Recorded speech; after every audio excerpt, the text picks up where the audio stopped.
The challenges that we're facing now, I think, are to keep the energy going. The energy we had right after the storm was huge, and everybody was involved, and that's probably tapered off a little bit. But we have to keep as much of that energy going as possible, and remember to always invite people into the conversations that we're having, and make it broad-based discussions so that we have everyone's opinion, and then figure out what the best ways to go are. Okay, and I think that as in many places, New Orleans can be a segregated place in terms of race, gender, age, neighborhood, and we have to keep that sense that we are all one. One of the things I really discovered during the storm is the concept of them and us, and that it changes constantly. So them and us, there's males, females, there's black, white, there's, but during the storm, us became everyone in New Orleans, and them was everyone else.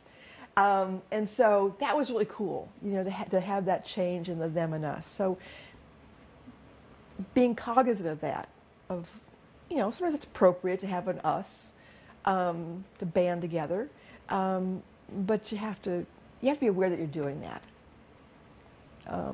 And so I think to some degree, that's one of our challenges, is to keep that sense alive that there's an us in the city.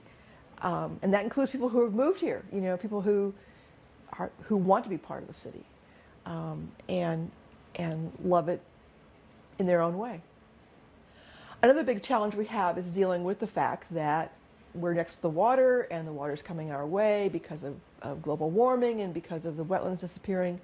And that's a physical challenge that we can't ignore.